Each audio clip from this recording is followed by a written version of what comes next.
Muy buenas noches. Este fin de semana se dio un nuevo llamado de justicia por un feminicidio ocurrido en México. Justicia para Ana María. Esa es la exigencia de la familia Serrano Céspedes luego del feminicidio de la joven de 18 años en el condado de Sayavedra, en Atizapán, en el Estado de México. El principal sospechoso es su exnovio, Alan Gil, quien fue su compañero en la secundaria. Presuntamente intentó disfrazar lo ocurrido como un suicidio. Ana María tenía 2 meses estudiando medicina. Su sueño era ser cardióloga. Su familia la recuerda como una joven alegre, emocionada por su futuro. La verdadera afectación que es perder la vida y perder el sueño de una familia y de un ser humano que, como Ana María a sus 18 años soñaba desde chiquita con ser médica, logra la condición de ser estudiante de medicina, que usted sabe lo difícil que es en México obtener esa posibilidad, y se le trunca la carrera para ser más adelante cardióloga, para servirle a los demás y para salvar vidas humanas.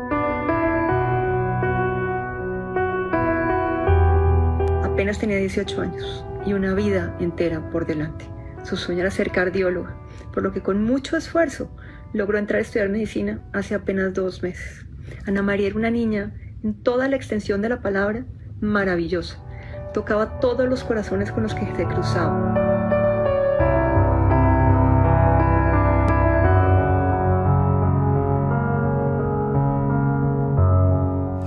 La Fiscalía del Estado de México informó que ya detuvo a Alan N., el presunto feminicida de Ana María Serrano. El joven de 18 años tuvo su audiencia inicial, donde se le dictó medida cautelar de prisión preventiva. Mañana continuará la audiencia y se determinará si es vinculado a proceso. De acuerdo con videograbaciones y entrevistas recabadas por la Fiscalía Estatal, el pasado 12 de septiembre, Alan N. acudió en 3 ocasiones a la casa de Ana María. La primera a las 3:55 de la madrugada en un vehículo sin placas, una situación registrada por elementos de seguridad privada de ese fraccionamiento, el condado de Sayavedra. Los elementos de seguridad monitorearon el auto. El joven utilizó cubrebocas y gorra. Así buscaba ocultar su identidad. El mismo 12 de septiembre a la 1 de la tarde, el sistema de videovigilancia registró una segunda visita de detenido al domicilio de la víctima en el mismo vehículo, esa vez ya con placas de circulación. En esa segunda ocasión interactuó con la trabajadora del hogar, quien le refirió que la joven no estaba, por lo que señaló que regresaría más tarde para dejarle un regalo. El tercer ingreso ocurrió previo a las 6 de la tarde de ese mismo día 12 de septiembre. La víctima estaba sola en su domicilio. Fue el momento en que Alan N. entró a la casa donde presuntamente cometió el crimen. Se retiró en el mismo vehículo, lo cual quedó registrado en cámaras de seguridad, en donde se le observa con el rostro oculto por una máscara.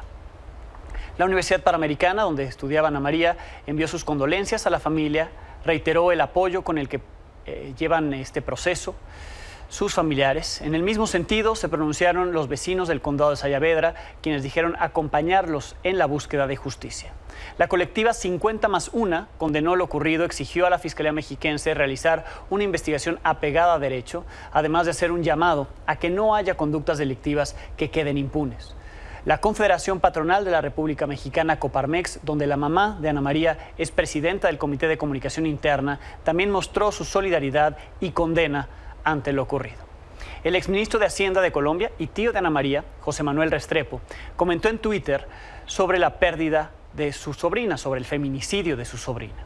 Dijo que no podemos quedarnos callados a que estos actos sigan impunemente en cualquier parte del mundo.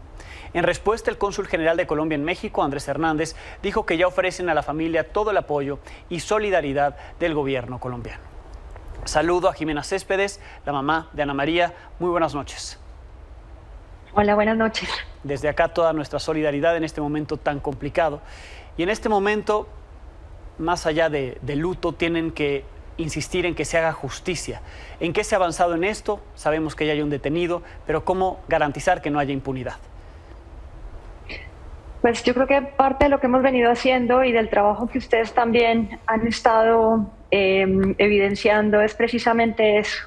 Es un llamado no solamente para que haya justicia en el proceso de Ana María, sino que haya justicia en todos los demás procesos de feminicidio, que desafortunadamente son muchos en México. Sin embargo, hemos tenido la fortuna de contar con que la Fiscalía se ha portado muy bien en todo el proceso.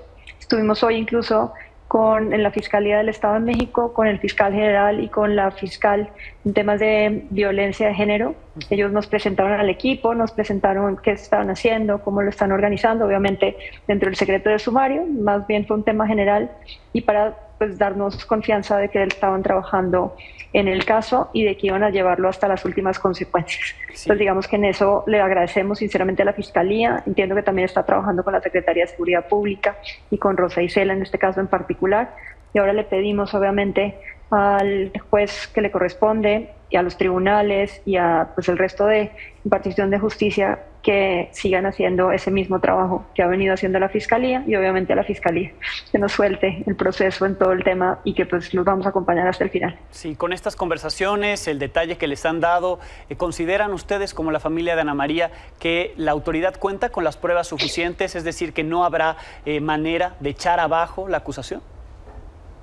Sí, ellos incluso desde el primer momento que nosotros aterrizamos directo a hablar con la Fiscalía dijo que me enviaría, digamos que el auto de prisión una vez que tuvieran el caso completo y que efectivamente no hubiera ninguna, digamos que ningún tema que pudiera salirse o que no hubiera una prueba contundente. Entonces ya cuando lo apresaron, que fue muy rápido, eso fue el sábado, digamos que ya tenían todos los elementos y consideran que existen todos los elementos y todos los agravantes para que efectivamente se pueda llevar a cabo el proceso hasta las últimas consecuencias. Sí, ayudó el hecho de las cámaras, de que se hayan videograbado estos tres llegadas al domicilio.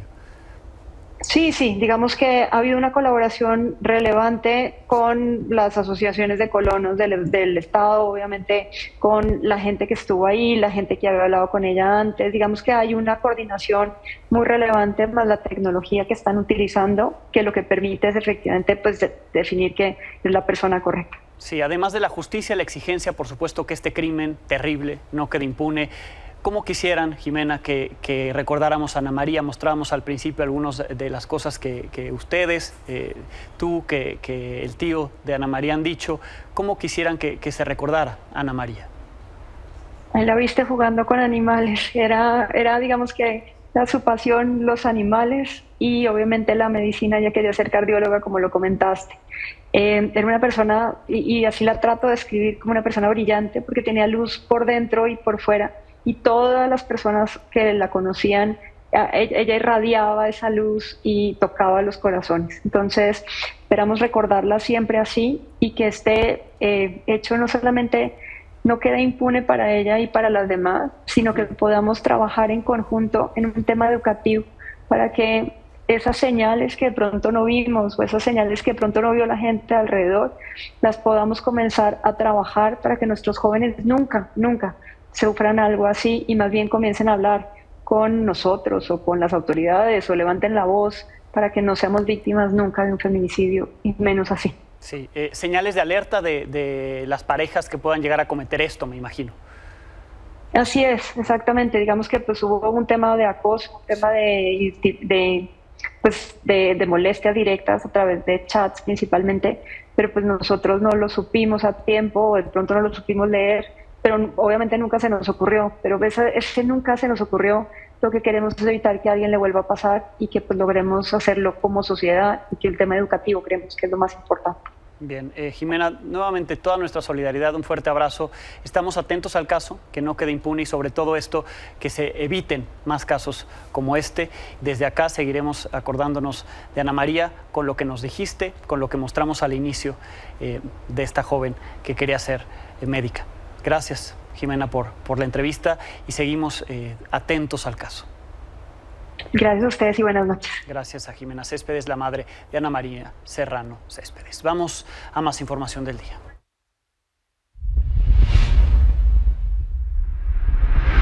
Estados Unidos incluyó a México en su lista de los principales países de tránsito o producción de drogas ilícitas. La determinación presidencial cataloga a México como uno de los países donde hay más narcotráfico. En total son 23, entre ellos están Afganistán, Bahamas, China, la República Dominicana, India, Pakistán, Panamá y Perú. El motivo por el cual se incluye a estos países en esta lista se dice lista negra, es una combinación de factores geográficos, comerciales, económicos, que permiten que en ellos haya tránsito y o producción de drogas, sin importar si el gobierno de esos países ha implementado medidas rigurosas y diligentes de control de narcóticos y de la aplicación de la ley. Materia, por cierto, en la que México y Estados Unidos mantienen la colaboración.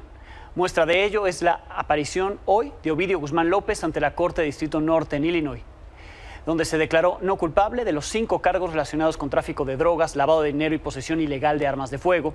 La audiencia duró menos de 15 minutos, ocurre luego de ser extraditado el viernes pasado para hacer frente a los cargos que en abril pasado se ampliaron en su contra de liderar una facción del cártel de Sinaloa junto a sus hermanos para hacerlo más violento. El Departamento de Justicia de Estados Unidos informó que la jueza Sharon Johnson ordenó que el ratón, como le decían a Ovidio, se quede detenido sin derecho a fianza. Ovidio Guzmán López llegó esposado con el uniforme naranja, como lo vemos en esta ilustración. Es el uniforme que usan los detenidos en Estados Unidos. Portaba lentes, unos audífonos para escuchar la traducción de esta audiencia, aunque fue capaz de dar algunas respuestas en inglés, por ejemplo, su edad. Se le vio cabizbajo, nervioso, dijo tener depresión, ansiedad y haber sido recientemente sometido a una cirugía de estómago, por lo que dijo necesita un tratamiento médico de por vida. Su próxima audiencia es el 17 de noviembre. Su defensa tendrá una reunión previa con los fiscales de Estados Unidos para revisar las pruebas en su contra. El abogado de Ovidio Guzmán López es Jeffrey Lichtman, quien defendió a su padre, a Joaquín El Chapo Guzmán, en el juicio que enfrentó en la Corte de Nueva York. Lichtman adelantó que Ovidio no va a testificar contra sus hermanos. Detalló cómo se encuentra ahora que ya está en Estados Unidos. No, sorry. He's not planning on cooperating against his brothers. We're going to review the discovery. We're going to decide what we're going to do after we look at it and see what the evidence is. And, it's kind of just too early. I mean, the evidence against the sons is not necessarily the evidence against the fathers. I've got to review a completely different case. I don't think he's allowed to due to the conditions that his father is under to speak to him. His father hasn't had any contact with his wife or his children since the day he came over to America, which was January of 2017. He's a human being, he's a sensitive guy, he's quiet, and he's reflective. So this has not been an easy time for him. And now he's in a country that he's barely ever been in, knows nothing of the customs here, and he's facing the rest of his life in prison. En las ilustraciones que veíamos de la audiencia de hoy de Ovidio Guzmán ya se le ve, le decía yo, de naranja, usando el uniforme que utilizan los presos en Estados Unidos. Sin embargo, quedó en fotografía captado el momento de su extradición, aún de beige, como vestía en el penal de máxima seguridad del Altiplano. Ahí está el número de preso que tenía ahí. La imagen fue publicada por el exagente de la DEA, Derek Maltz, quien confirmó que fue tomada cuando el ratón estaba llegando a Chicago, Illinois. El hijo del Chapo aparece en ese avión de uso ejecutivo, esposado, con lentes, traía rasurada la barba y el bigote, a diferencia de cuando lo detuvieron a inicios de este año. El fiscal Merrick Garland, fiscal general de Estados Unidos, habló hoy ya por teléfono con el fiscal general de la República, Alejandro Gertz Manero, para agradecerle el apoyo del gobierno mexicano en esta extradición. En el mismo sentido, el embajador de Estados Unidos en México, Ken Salazar, reconoció el trabajo de las autoridades mexicanas. Les doy las gracias yo al ejército mexicano y al gobierno mexicano por el trabajo que hemos hecho con ellos, siempre con el respeto y el apoyo a la soberanía de México. Y ahora está el ratón allá en los Estados Unidos y ahora estará sujeto a los procesos judiciales que comenzarán y seguirán. El presidente Andrés Manuel López Obrador también habló al respecto en su conferencia mañanera, sin mencionar la investigación que México supuestamente estaba realizando contra Ovidio. Días después de su detención, el pasado 5 de enero, se dijo, en su caso lo hizo Rosa Isela Rodríguez, la secretaria de Seguridad y Protección Ciudadana, que se le investigaba por 3 delitos. Dijo entonces: 1, delincuencia organizada; otro, posesión de armas de fuego de uso exclusivo del ejército; y finalmente por los homicidios cometidos contra las autoridades ese día de su detención. De esos cargos ya no se dijo nada. Se lo llevaron a Estados Unidos. Es mejor que lo tengan las autoridades estadounidenses que las autoridades mexicanas. Bueno, tenemos un convenio de colaboración para extraditar a presuntos delincuentes. Hizo el gobierno de Estados Unidos la solicitud al gobierno de México.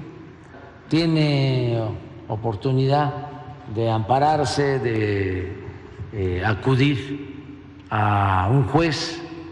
En este caso no hubo, según entiendo, ninguna solicitud de amparo y se procedió a llevar a cabo la extradición. También es importante que no se dé motivo a quienes utilizan el tema del narcotráfico con propósitos politiqueros en Estados Unidos.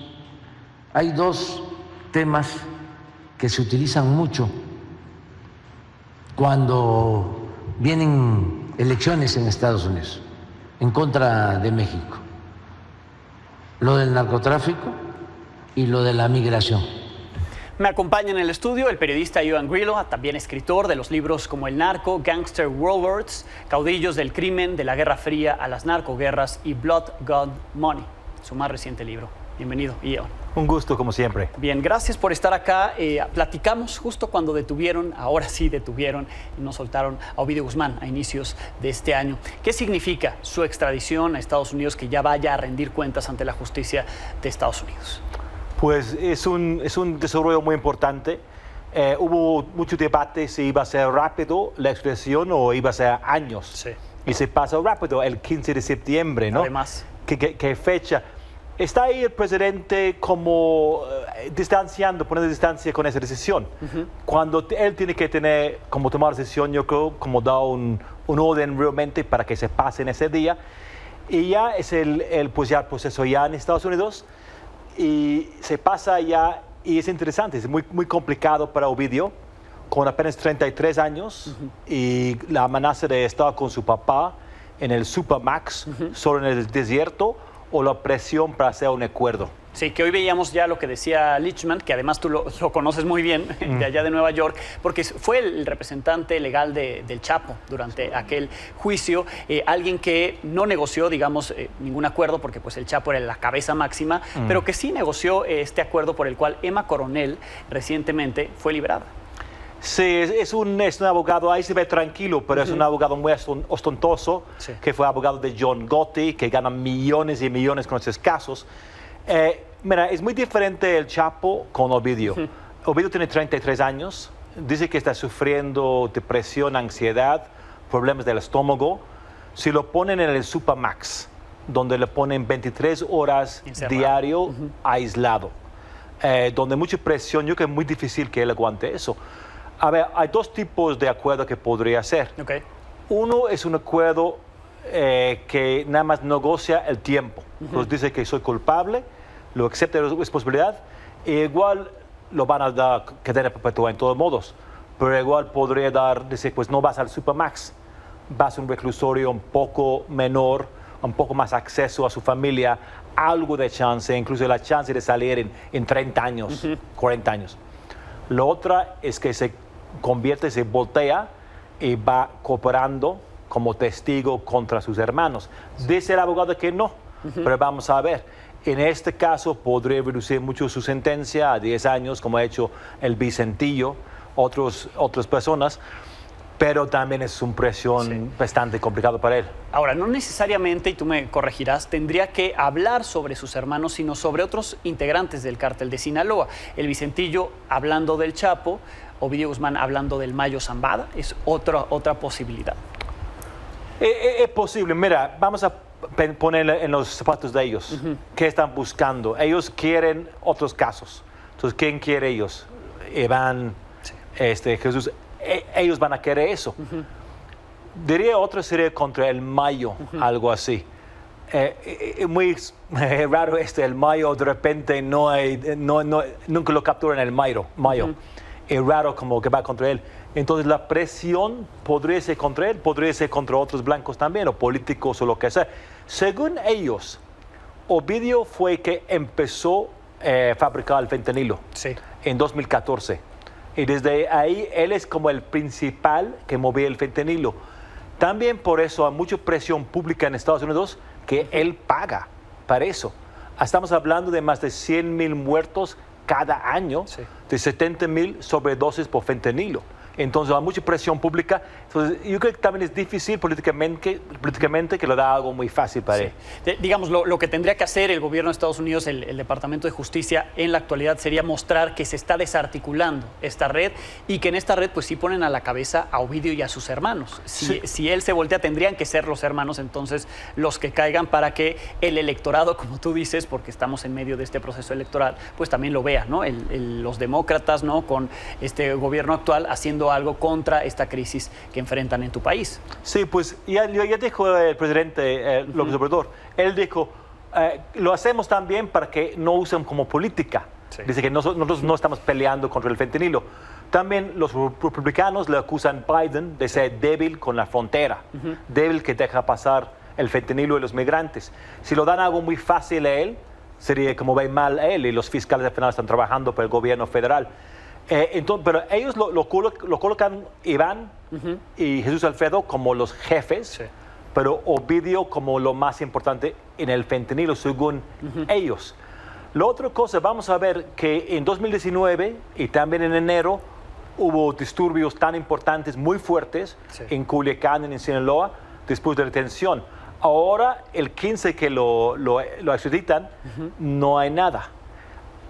Bueno, ¿por qué? Podría ver que no hay un objetivo tan claro. Como en 2019, ellos tienen un objetivo muy claro de liberar a Ovidio, y fue un exitoso. En enero intentan lo mismo, fue un fracaso. Y hubo muertos, ¿no? Pero lo intentaron. Completo. Y lo entra el ejército en 2019 con 350 elementos, en enero con 3.500. Lo dice el gobierno, fue una casualidad que le encuentra, pero fue un operativo planeado.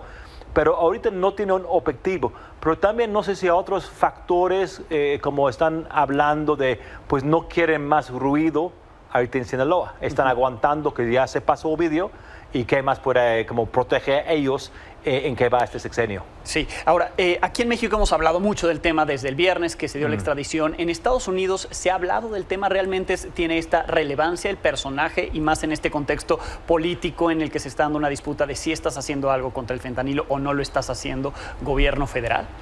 No ha sido como una nota tan fuerte como en México.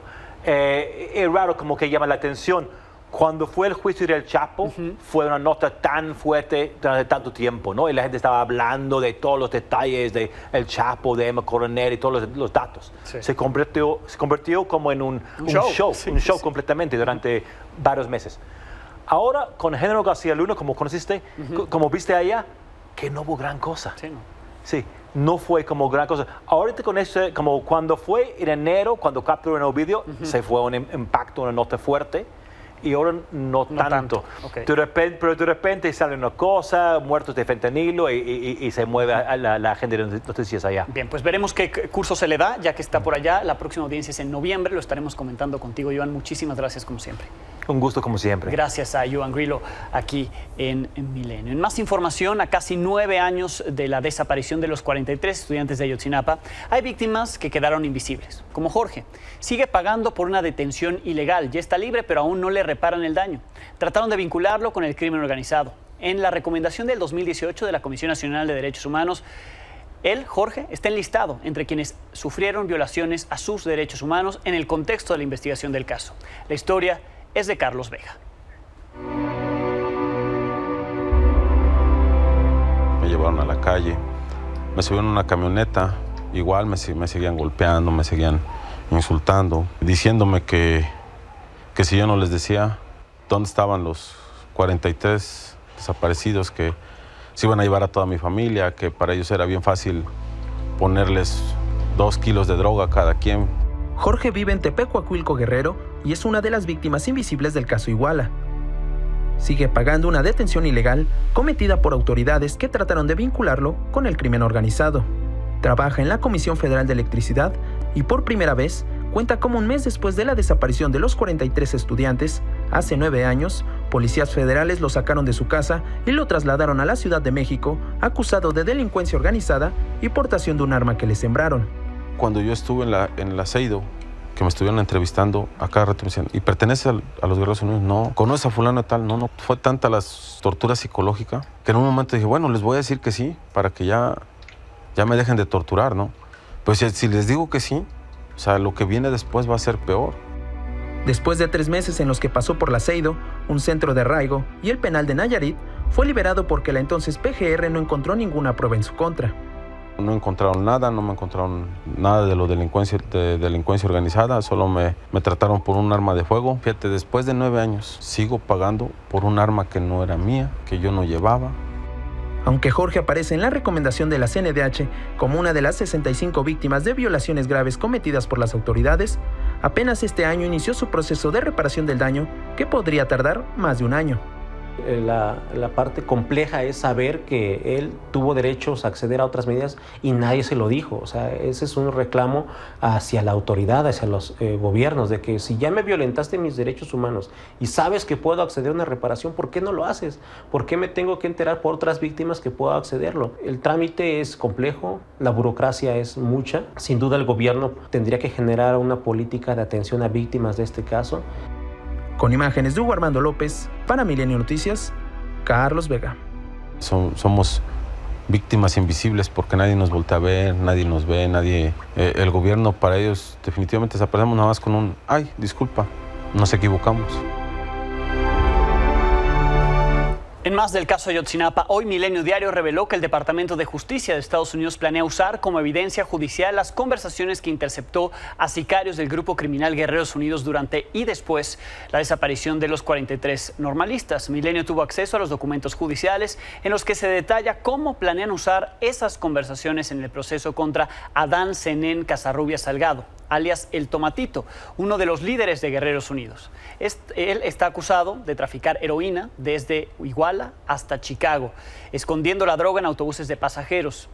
Esto dio pie a la hipótesis del llamado quinto autobús, uno de los camiones que tomaron los estudiantes la noche del 26 de septiembre del 2014 y que presuntamente traía droga oculta. La defensa de El Tomatito pidió al juez que prohíba cualquier referencia al caso de los normalistas y que los testigos no hablen al respecto. El juicio comenzará el próximo 4 de marzo de 2024 en la Corte del Distrito Norte, en Illinois. Casarrubias Salgado enfrenta 9 cargos por tráfico de heroína y 2 por lavado de dinero, tras ser acusado formalmente después de ser extraditado desde México en mayo del 2022. Milenio tuvo acceso a estas conversaciones, a los chats interceptados. Desde agosto del 2021 le presentamos en este espacio los detalles. Fue el entonces PGR, Procuraduría General de la República, la que analizó las conversaciones de BlackBerry interceptadas por la DEA.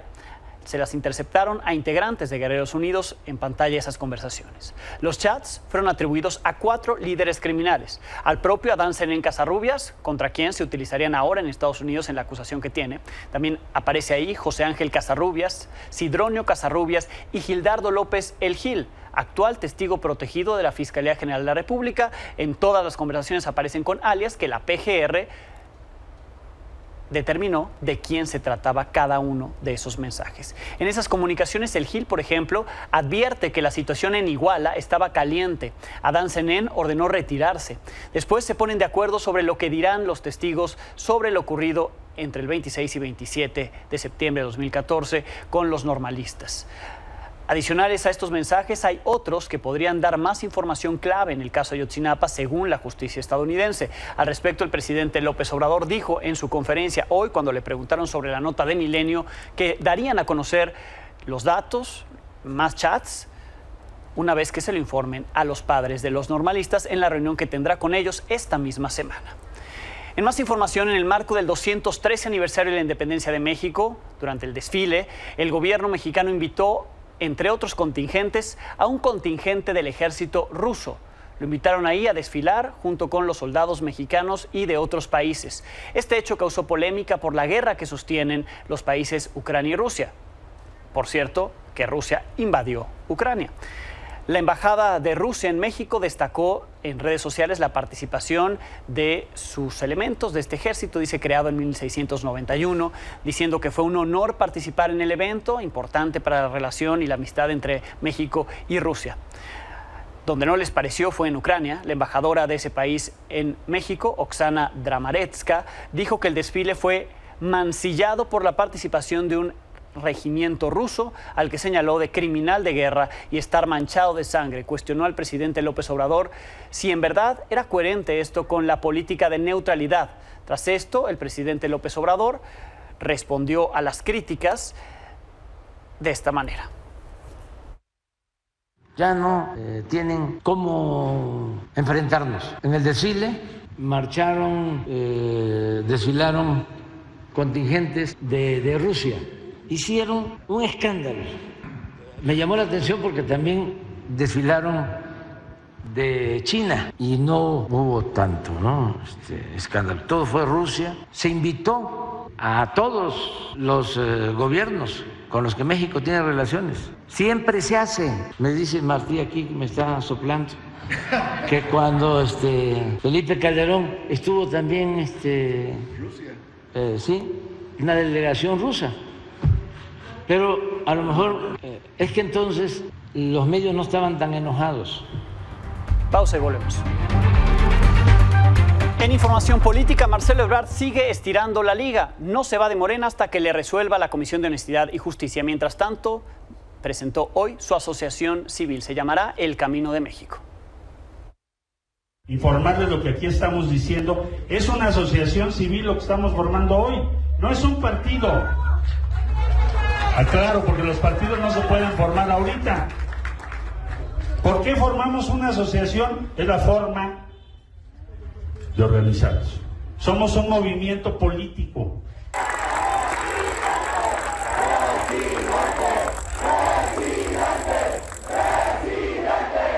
Y vamos a llegar a lo que queremos llegar. Ese es el camino de México. Estamos a la espera de la respuesta de Morena respecto a la impugnación que presentamos. Todas las decisiones que tomemos van a ser como movimiento, ya no son individuales, ya no es Marcelo Ebrard, ya es todo ese movimiento. ¿Por qué? Pues porque somos millones de personas en todo el país. Eso es lo que vamos a hacer, les mantenemos informados. El presidente nacional de Morena, Mario Delgado, dijo que ha tenido contacto con Marcelo Ebrard, que están pendientes de sus tiempos y decisiones. Descartó que exista una desbandada de integrantes de Morena si Ebrard decide irse del partido, al asegurar que el movimiento es muy fuerte. Confió en que el partido va a ganar la presidencia de la República y las 9 gubernaturas que estarán en juego el próximo año. Claudia Sheinbaum inició ayer su gira de La Esperanza nos une. Lo hizo en Morelia, Michoacán. Estuvo acompañada por algunas de las llamadas corcholatas, Ricardo Monreal, Gerardo Fernández Noroña, Manuel Velasco. Ahí firmaron el Acuerdo de Unidad para la Transformación. Aquí los detalles. Y el objetivo es ganar el 2024. Defender los logros del presidente Andrés Manuel López Obrador y avanzar más en la transformación. Ellos, los del PRIAN, porque ni siquiera hay que darles la oportunidad de llamarles frente, porque son los mismos del pasado, el PRI y el PAN, no tienen otro nombre.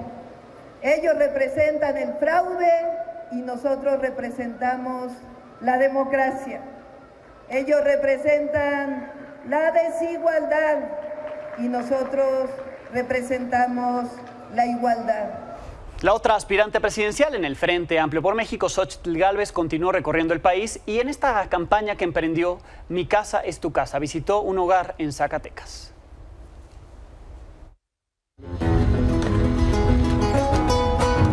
Hola, Mónica. Soy yo. Soy Xóchitl. Hola. Bienvenida. Ay, qué gusto. Gracias por llegar, porque... Gracias por recibirme.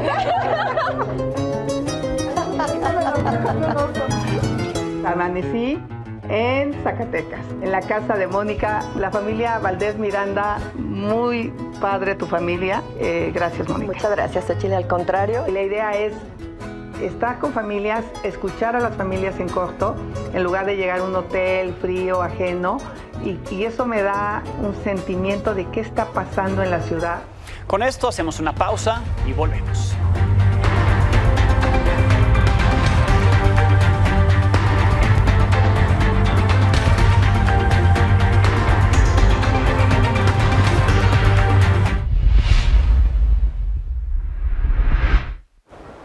En Chiapas, aproximadamente 3,000 migrantes provenientes de Haití y distintos países de África irrumpieron en las oficinas de la Comisión Mexicana de Ayuda a Refugiados. Exigieron ser atendidos de manera inmediata en sus trámites para poder transitar por México. El grupo de personas comenzó a empujar a los elementos de la Policía Municipal, de Guardia Nacional, que estaban ahí resguardando el área, rompiendo el cerco de seguridad e ingresando a esas oficinas de la Comar, lo que derivó en una estampida. Tras el incidente, la Comar suspendió momentáneamente la atención a los extranjeros hasta nuevo aviso. Al menos 10 personas resultaron heridas.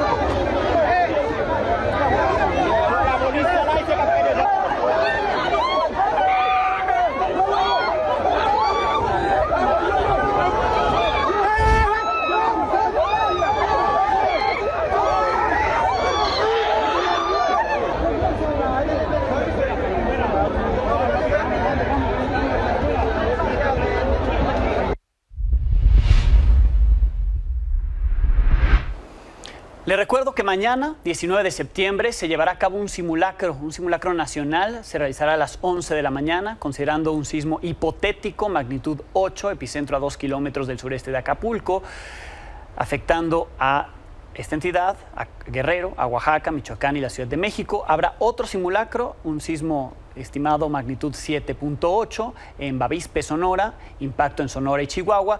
Para este evento, la Secretaría de Seguridad y Protección Ciudadana del Gobierno Federal, a través de la Coordinación Nacional de Protección Civil, invitó a participar en el ejercicio en busca de promover la cultura de protección civil en la sociedad, además de recordar lo ocurrido en los sismos de esa misma fecha en 1985 y 2017. Los veo mañana, 21 horas.